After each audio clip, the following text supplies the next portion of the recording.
22장 3절부터 11절까지 교독하시겠습니다. 요시야 왕 18째 해에 왕이 무술람의 손자 아살리아의 아들 서기관 사반을 여호와의 성전에 보내며 이르되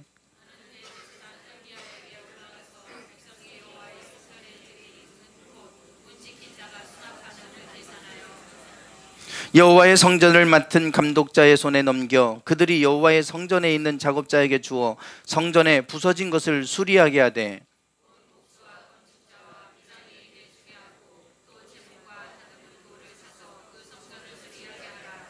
그러나 그들의 손에 맡기는을 회개하지 말지니 이는 그들이 진실하게 행함이니라.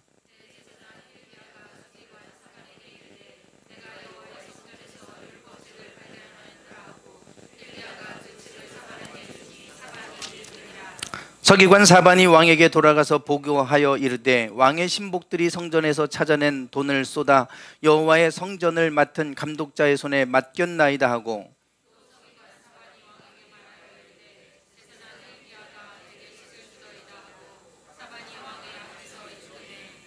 왕이 율법책의 말을 듣자 곧 그의 옷을 찢으니라. 아멘. 어제 저희 처가 쪽에 조카 결혼식이 있었습니다.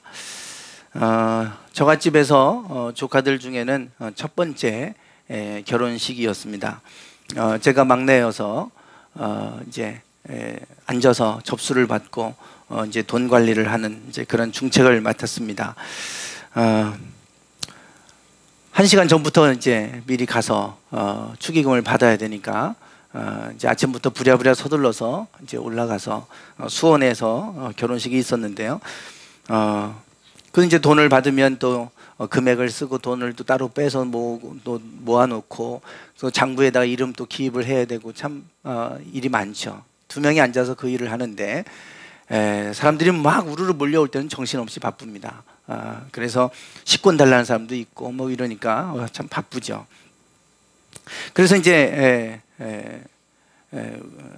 손이 처남하고 같이 이제 둘이 앉아서 이제 그거를 이제 하고 이제 정신없이 하다 보니까 뭐 예식도 참여도 못 하고 예식이 끝날 때까지 이제 그거를 계속해서 돈 정리를 하고 뭐 이렇게 했습니다. 그리고 나서 이제 가족 사진 찍는다고 들어오라고 그러는데 이제 저는 남아서 가방을 지켜야 되니까 저 혼자 남았어요. 다 들어가고 저 혼자 남아서 가방하고 그 돈 봉투하고 뭐 이제 돈하고 다 이렇게 지키고 저 뒤에 이제 앉아 있는데 또 늦게 오는 사람이 있을 수 있으니까 끝까지 자리를 지켜야 되잖아요. 혼자 그 돈이 그 많은 돈을 딱 가방에 딱 가지고 밑에 있으니까 혼자 남아 있으니까 별 생각이 다 드는 거예요. 이상한 생각하지 마세요. 이 돈 가지고 뭐 날라야 되나 뭐 이런 그런 생각이 아닙니다. 그런 생각이 아니고 예전에 보면 뉴스에 그런 뉴스들이 많았죠. 그 축의금을 받았던 돈 가방을 잃어버리는 이제 그런 뉴스들. 그러니까 그런 생각들이 막 드는 거예요. 이거 잃어버리면 어떡하나? 내가 이걸 채워넣어야 되는 건가? 막 이런 생각들. 그러니까 이제 뒤에 아무도 없는데 자꾸 주변을 쳐다보게 되고, 그리고 그 돈가방을 다리 밑에 이렇게 있으면서 다리에 꽉 끼고 있고, 그러면서 아무도 없는데도 막 그것만 자꾸 신경이 거기 가는 거예요. 눈은 사람들을 보고 있지만 제 정신은 온통 돈가방에 있는 거예요. 이거 잃어보면 큰일 나니까요. 가족 사진 찍고 뭐 안에서는 뭐 이렇게 뭐 어떤 일이 있는지 모르겠지만 저는 그 돈가방 하나 잃어버리면 안 된다. 그 사명감 가지고 그거 지키고 있었어요. 그러면서 제가 이것을 잃어버린 사람의 마음은 어떠했을까? 그 마음이 좀 느껴지더라고요. 하늘이 시커매졌겠다. 그 많은 돈을 잃어버렸으니 그거 어떻게 할까? 되게 그 결혼식 하면 그 본인들이 아니라 그 가까운 어떤 친척들 중에 맡아서 할 텐데 그걸 다 어떻게 물어줘야 되는 건지 이거 어떻게 할까? 이제 그런 마음들이 이제 그 앉아 있으면서 생각이 들었어요. 우리에게 있어서 가장 중요하게 여기는 것, 꼭 지켜야 될 것이 있습니다. 그런데 그것을 잃어버렸을 때 그 마음, 그 상실감 얼마나 클까?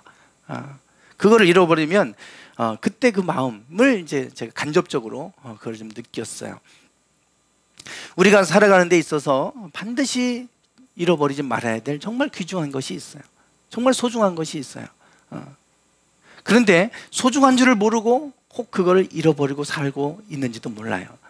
우리에게 정말 중요한 게 있는데 그 중요한 거를 내가 놓치고 잃어버리고 살아가고 있을 수도 있어요. 그게 혹시 뭘까? 혹여나 내가 정말 반드시 정신 바짝 차리고 지켜야 될 게 있음에도 불구하고 지키지 못하고 잃어버리고 가고 있는 것은 없는가? 한번 이제 우리가 좀 돌아볼 일입니다. 오늘 우리가 나누어야 될 말씀, 나누고자 하는 말씀은 바로 이거예요. 정말 가장 귀한 것을 잃어버렸을 때 어떤 일이 일어났는가? 그리고 가장 귀한 것을 찾았을 때 어떤 일이 일어났는가? 오늘 본문은 이제 그것을 말해주고 있습니다. 오늘 본문에 등장하는 주인공은 요시야 왕입니다. 3절에 보면 요시야 왕 18째 해에 그렇게 말하고 있죠. 요시야는 1절에 보면 왕위에 오를 때 나이가 8살이었다 그럽니다. 요시야 왕. 요시야 왕이면 그가 어느 시대에 활동했던 왕인지 잘 별로 모르죠. 뭐 우리가 잘 알아봐야 이스라엘의 왕들 중에서 좀 안다 그러면 사울 왕 혹은 다윗, 솔로몬, 좀 많이 알면 뭐 히스기야 뭐 이 정도. 그리고 악한 왕 그러면 아합 왕 뭐 이 정도 정도 우리가 기억을 하지. 그리고 왕에 대해서 잘 모르잖아요. 이 요시야 왕에 대해서 오늘 이 본문 말씀은 얘기해 줍니다. 이 요시야 왕을 좀 이해를 하시려면 여기에 북이스라엘과 남유다의 왕들, 북이스라엘과 남유다로 이스라엘이 갈라집니다. 우리나라 남과 북으로 나눠진 것처럼 북쪽 이스라엘, 남쪽 유다 이렇게 이제 갈라집니다. 이스라엘은 12지파로 원래 이루어졌었죠.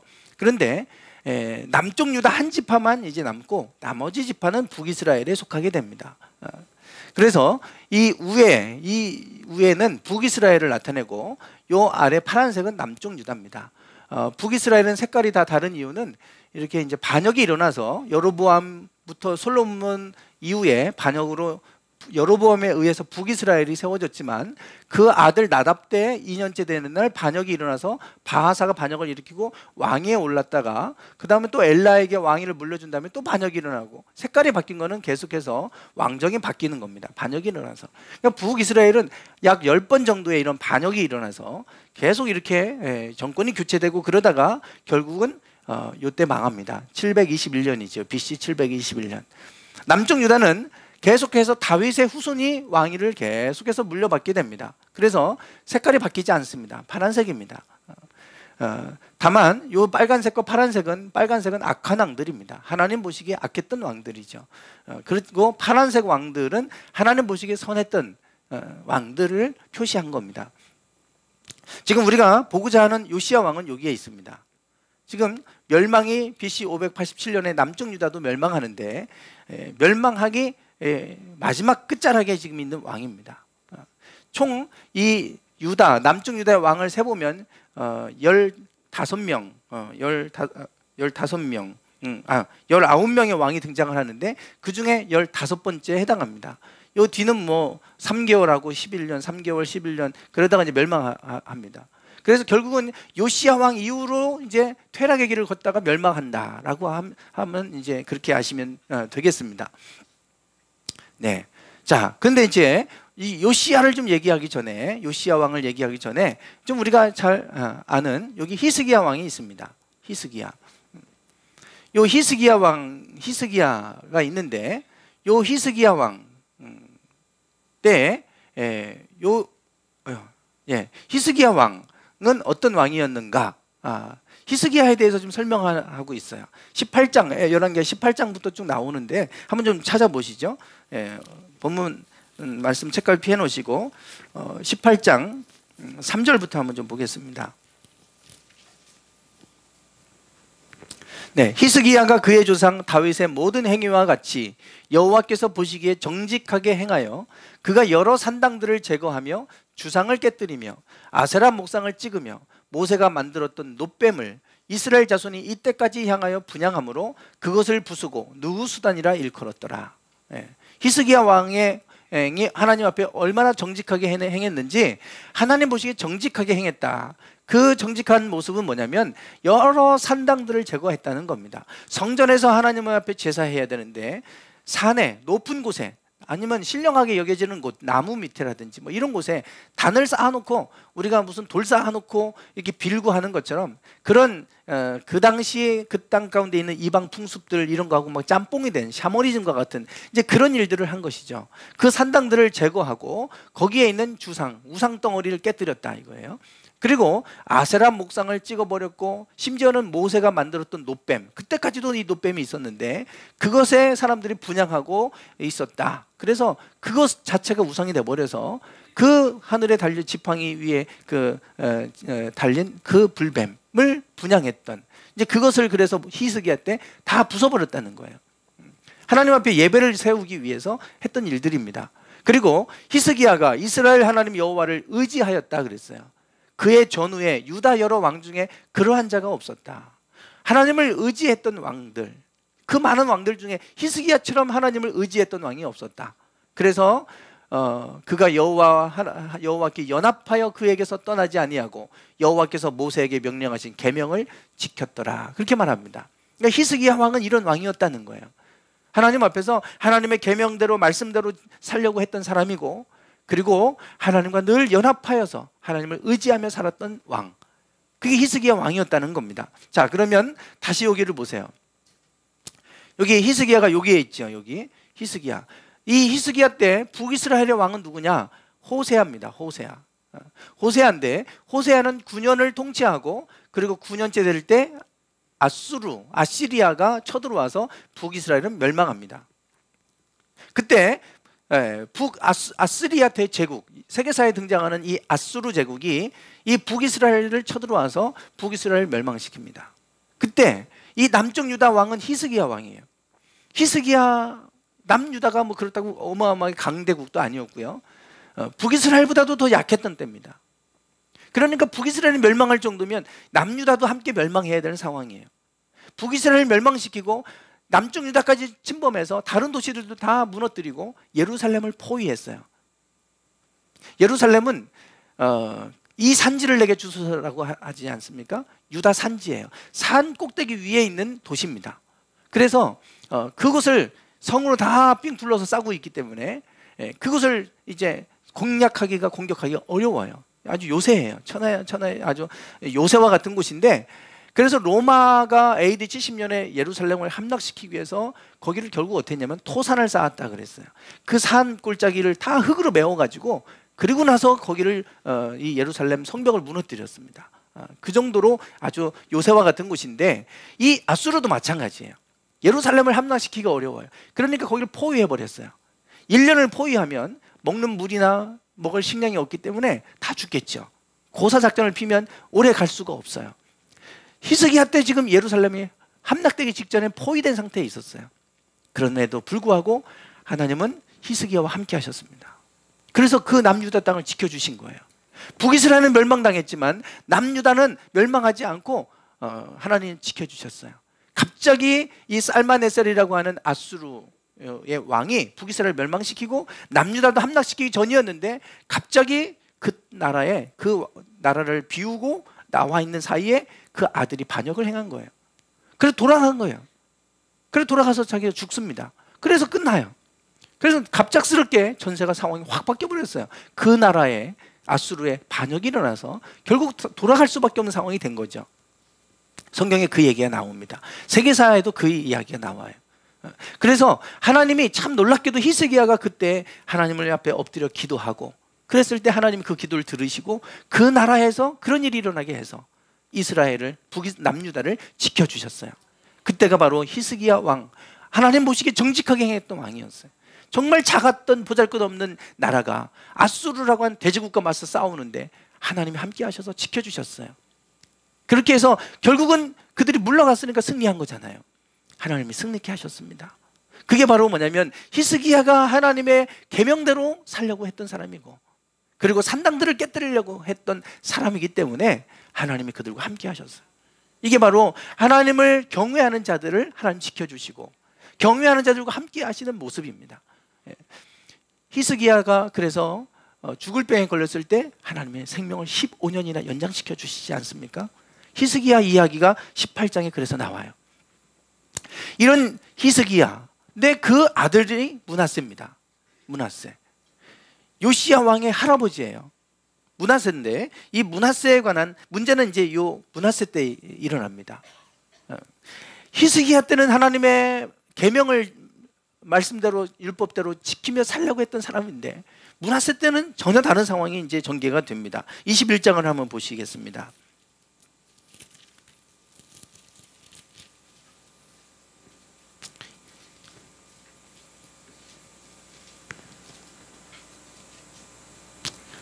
네, 2절부터 9절까지입니다. 21장 2절부터 9절까지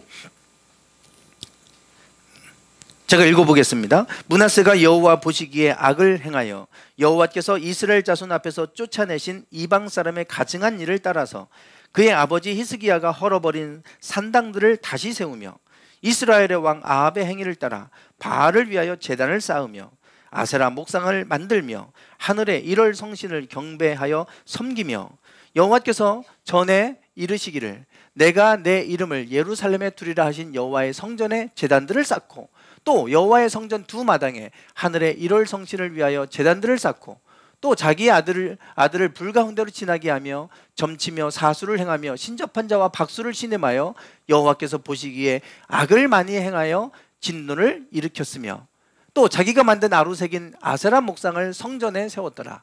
옛적에 여호와께서 이 성전에 대하여 다윗과 그의 아들 솔로몬에게 이르시기를 내가 이스라엘의 모든 지파 중에서 택한 이 성전과 예루살렘에 내 이름을 영원히 둘지라.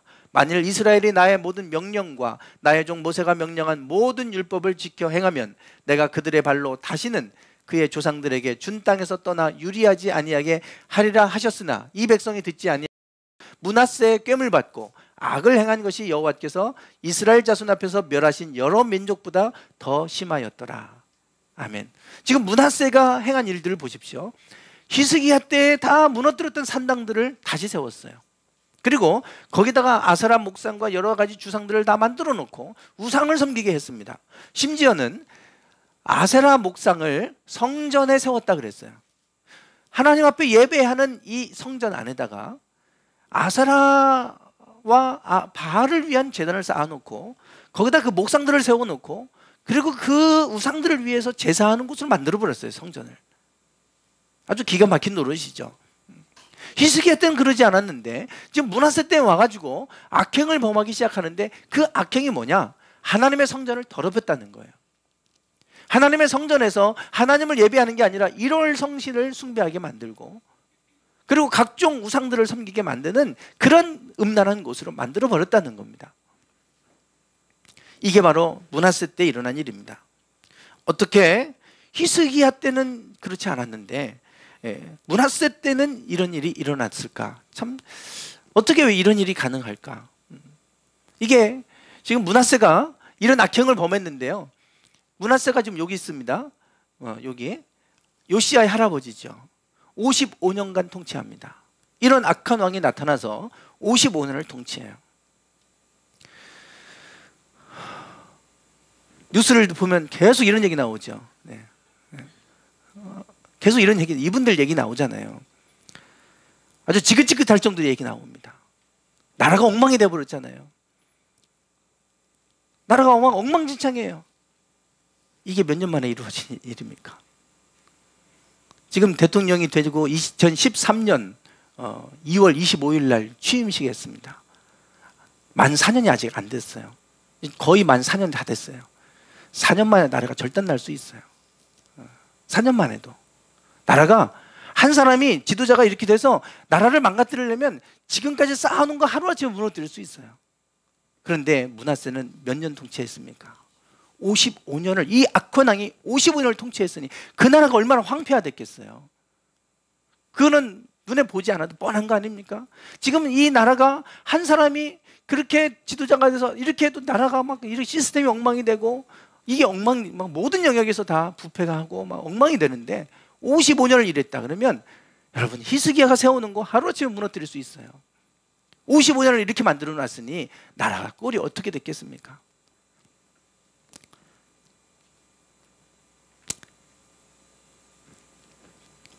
네.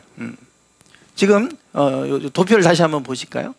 요 55년을 통치하잖아요. 그리고 그 아들 아몬이 2년 동안 악행을 범합니다.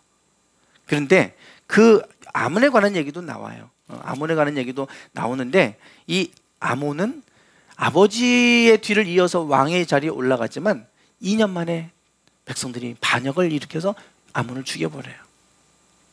너무나도 나라가 엉망이 되고 막 불의가 가득하니까 백성들이 들고 일어나가지고 아몬을 죽여버렸어요. 그래서 아몬이 왕이 된 지 2년 만에 아몬은 반역이 일어나서 결국 처형당하고 죽습니다.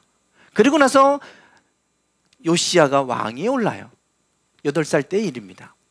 아버지가 너무 일찍 죽었기 때문에 요시야는 8살 때 왕위에 올라요. 그리고 오늘 읽은 이 본문은 18년이 됐을 때, 왕위에 오르고 18년 됐으니까 26 정도 됐겠죠. 왕이 된 지 18년째가 됐을 때, 그때 그가 이제 행한 일들을 오늘 본문은 얘기하고 있습니다. 요시야 왕은 어떤 왕이었냐? 요시야 23장 25절을 같이 한번 보실까요? 23장 25절입니다. 성경은 요시야 왕에 대해서 평가를 해요. 23장 25절. 앞에도 있습니다. 같이 한번 읽어보겠습니다. 시작.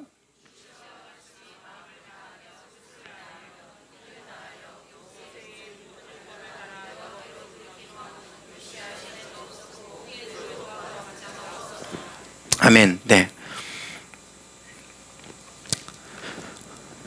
요시야와 같은 자가 없었다고 그래요. 그가 온 마음을 다하고 힘을 다해서 하나님의 말씀을 따라서 여호와께로 돌이킨 왕은 요시야 전에도 없었고 후에도 없을 정도였다. 히스기야보다 더 하나님 앞에 정직하게 의롭게 살려고 했던 왕이 요시야 왕이라는 거예요. 도대체 지금 어떤 일들이 일어나는 거예요? 히스기야 왕이 있었죠. 하나님 앞에 율법을 지키고 그렇게 선하게 살려고 했는데 므낫세와 아몬 때는 가장 최악의 상황까지 이렇게 땅이 황폐화되고 성전들이 무너지고 하는 일이 생겼어요. 그런데 갑자기 또 요시야가 나타나서 이 전에 어떤 왕들보다도 뛰어난, 하나님 앞에 그렇게 정직하고 율법을 따라 살려고 했던 왕이 없을 정도로 그런 요시야 왕이 나타났다 그래요. 도대체 어떤 것이 있었길래 이런 일이 갑자기 막 이렇게 일어날까? 그게 오늘 우리가 나누고자 하는 거예요. 자, 이제 이게 본문 3절부터 우리가 읽은 본문 말씀인데요, 3절부터 6절에 보면 어떤 일이 일어나냐면, 요시야 왕이 18째 해에 왕이, 이게 요시야 왕이죠, 무술람의 손자 아살리야의 아들 서기관 사반을 여호와의 성전에 보냈어요. 18년째 됐을 때입니다. 약 10년 정도는 이제 아주 어리니까 누군가가 대신해서 통치를 해줬겠죠. 그런데 이제 그가 나이가 어느 정도 차서 18년째가 됐을 때 그가 하나님의 성전에 서기관을 사반을 보냅니다. 그리고 대제사장 힐기야에게 가서 뭐라고 하냐면, 백성이 여호와의 성전에 드린 은들, 성전에 바쳤던 은들을 가지고, 그것을 다 가지고 성전을 맡아서 감독하는 자의 손에 넘겨서, 그래서 성전에 부서진 것을 수리하게 해라. 그 아버지 므낫세 때에 이 성전을 막 바꿔놨을 거 아니에요. 하나님을 섬겨야 되는 성전이 이제는 바알을 섬기는 곳, 제단을 막 만들어 놓고 막 엉망을 만들어 놨으니까, 그래서 성전이 훼손됐을 거 아닙니까? 야, 성전을 수리해라. 다시 그 전에 했던 것처럼 부서진 것들을 수리하게 시켰어요. 그래서 그 성전을 수리하게 하라고 명을 내립니다. 그래서 대제사장 힐기야가 이 사반의 말을 듣고, 그리고 성전을 이제 수리합니다. 그런데 수리하다가 놀라운 것을 발견하게 돼요. 성전에서 율법책을 발견하였노라 그랬어요. 하나님의 율법책을 잃어버리고 있었던 거예요. 왜 므낫세 때 이런 엉망진창된 일들이 일어났을까? 하나님이 주신 모세의 율법책이 그들에게 없었어요. 그것을 성전 어디다가 창고에 갖다 놨는지 어떻게 됐는지 모르겠지만 그들에게 사라져 버렸어요. 그러다가 대제사장 힐기야가 이 요시야 왕 때 성전을 수리하라고 해서 성전을 수리하고 막 이렇게 끄집어내서 청소도 하고 하다 보니까 율법책을 발견한 거예요. 그래서 그 책을 사반에게 주니 사반이 읽었다. 그 서기관 사반이 그 율법책을 발견했다. 그래서 도대체 무슨 내용이 들어있을까? 그리고 읽어본 거예요. 그리고 나서 이 책을 이 왕에게 가지고 가서 보고합니다. 사반이 왕에게 말하여 이르되 제사장 힐기야가 내게 책을 주더이다. 하고 사반이 왕의 앞에서 읽음에 왕이 율법책의 말을 듣자 곧 그의 옷을 찢으니라. 요시야 왕의 그 율법책의 내용을 읽는 얘기를 듣고 우리가 거짓된 것을 예배하고 있었고 잘못된 일을 행하고 있었다고, 그래서 옷을 찢어버리는 거예요. 이 나라가 지금 잘못된 길로 가고 있다. 옷을 찢었어요. 그리고 나서 그때부터 이 요시야 왕은 사람들에게 다시금 성전을 재건하게 시키고 정화시키고 모든 걸 다 깨뜨리고 주상들을 깨뜨리고 하나님의 말씀대로 온전하게 하려고 노력했어요. 그래서 요시야와 같은 자가 없었다. 전에도 후에도 요시야 같은 자가 없었다 그래요. 아까 그 도표에 제가 요시야 왕이 멸망되기 전 이제 마지막 끝자락의 왕이라 그랬죠. 요시야 이후에 그 4명의 왕들은 그의 아들들입니다. 그리고 시드기야 멸망할 때 왕은 그의 동생이에요. 그러니까 아들들의 숙부가 되는 거죠. 결국은 요시야 왕 이후로 바로 멸망으로 가요.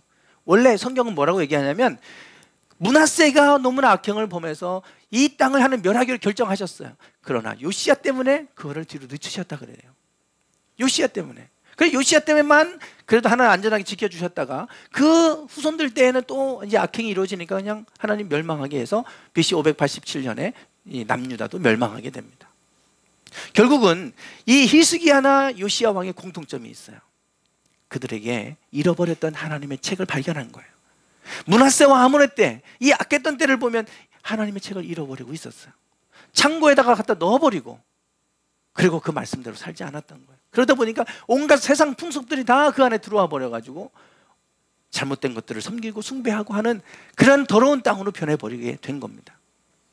그들이 하나님의 책을 잃어버렸을 때 결과가 어땠는지를 말해주죠. 그렇지만 반대로 하나님의 책을 그들이 발견했을 때, 요시야 왕도 그랬고 히스기야도 마찬가지예요. 하나님의 율법책을 성전에서 발견하고 나서 그 율법대로 살았을 때, 그 말씀대로 살려고 했을 때 하나님이 그 땅을 어떻게 지켜주셨는지 성경은 우리에게 보여주고 있습니다.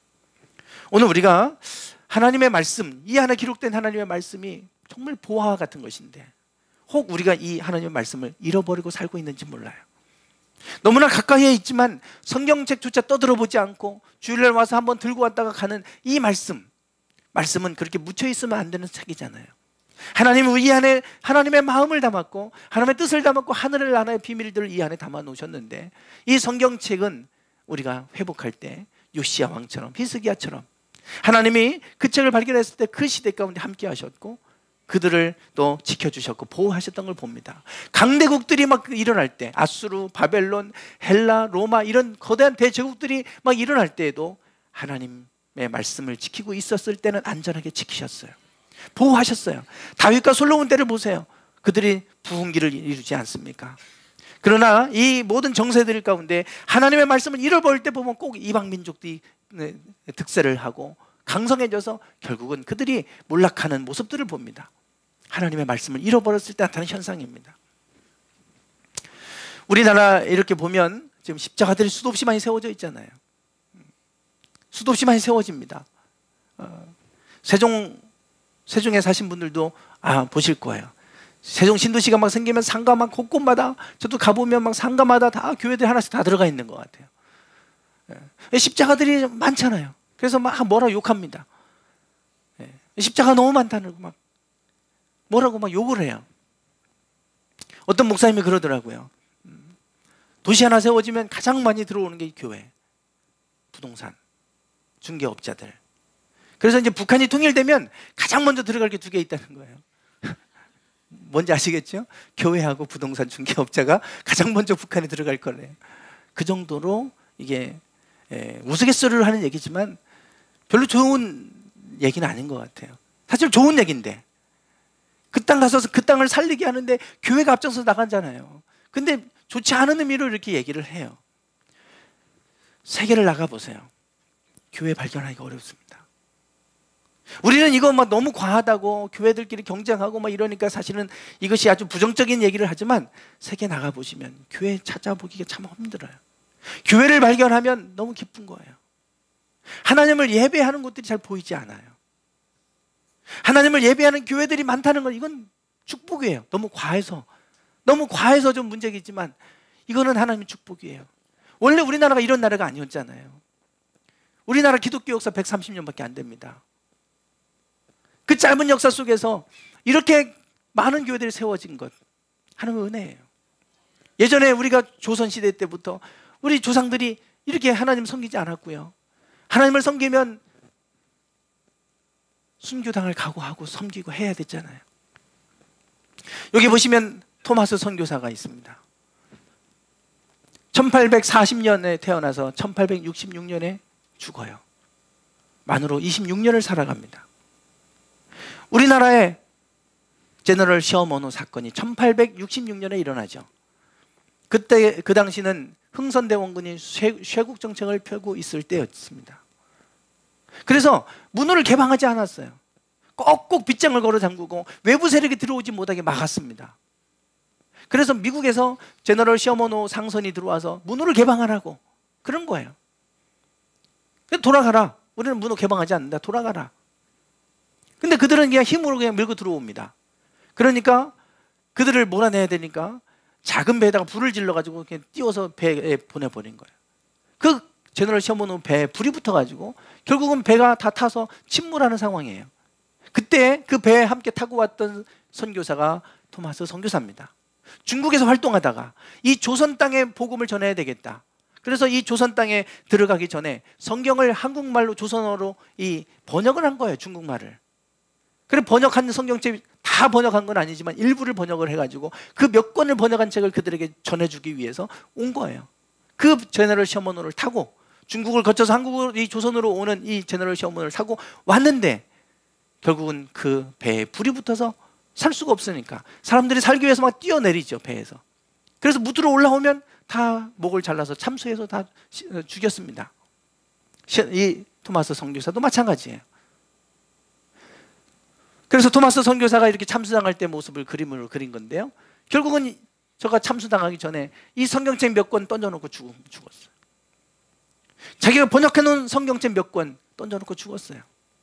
이 성경책을 주워간 사람들이 있을 거 아닙니까? 이 성경책을 주워서 이 당시 종이가 귀했으니까 그걸 뜯어다가 도배를 했어요. 그리고 도배해놓고 앉아서 심심하니까 거기에 뭐가 썩여있나 읽다가 자기 스스로 예수님 영접해버렸어요. 자기 스스로 그걸 보고 영접하고 나서 와, 우리를 구원하시는 예수님이 계시는구나. 그걸 믿은 거예요. 그리고 그곳에서 그가 혼자 스스로 예배하기 시작합니다. 그리고 사람들을 불러다가 또 그것을 읽게 시키고 그러면서 전도하기 시작했어요. 그게 평양 최초의 교회 널다리골 교회가 됩니다. 평양 최초의 교회가 됐어요. 자기 집이 교회가 된 거예요. 성경으로 도배된 교회가 어디 있습니까? 교회를 성경으로 도배해버렸어요. 집을. 그리고 나서 거기서 있다가 그가 구원받고 사람들을 전도하고 사람들이 모여들기 시작하더니 그 교회가 평양 최초의 교회 널다리골 교회가 됐고 그 교회가 점점 부흥해가지고 너무 커서 결국은 이렇게 큰 교회 장대현 교회로 성장하게 돼요. 이 장대현 교회 1907년에 평양 대부흥운동이 일어나게 됩니다. 성령의 불이 이 교회에 임했어요. 그래서 이 성령의 불이 장대현 교회에 임해가지고 그 불이 평양 전체를 덮어버렸고 그러면서 평양이 제2의 예루살렘이라 이렇게 불릴 정도로 놀라운 변화들이 그 땅에 일어나게 됩니다. 그때부터 지금도 사실은 지금은 이제 많은 분들이 돌아가셨어요. 평양에서 내려오신 목회자들이 많아요. 믿음이 뜨거웠던 사실은 한국교회를 이끌었던 곳은 평양이에요. 평양에 있는 많은 목회자들이 한국 땅에 내려와서 그 성령의 은혜들을 나눠줬어요. 한국 땅에. 이거 여기서부터 시작돼서 조선 땅에 이 한국 땅에 복음을 들기 시작했어요. 지금의 십자가들이 많이 세워진 것 그냥 세워진 거 아닙니다. 토마스 선교사의 희생이 있었고 그가 던져놓은 성경책 몇 권이 아무것도 아닌 게 아니라 그 성경책이 역사하기 시작한 거예요. 하나님의 말씀은 그런 거예요. 그 하나님의 말씀을 잃어버리고는 살고 있지 않습니까? 토마스 선교사는 저들에게 성경책을 전해줘야 되겠다. 어떻게 하면 그들에게 성경책을 읽히게 할 수 있을까? 그들이 읽을 수 있는 언어로 번역하는 작업을 한 거예요. 중국에서. 그거를 해가지고 그것을 갖고 와서 던져놓고 복음 한번 전해보지도 못하고 만 26세를 살고 그리고 그는 세상을 떠나요. 아무것도 한 일이 없어요. 참 너무 어이가 없지. 그렇게 세상을 떠난 것 같지만 그가 가지고 갔던 하나님의 말씀은 살아서 역사했어요. 그 말씀은 지금도 우리 가운데 역사하는 줄 믿습니다. 오늘 우리가 이 말씀을 잃어버리고 있는지 몰라요.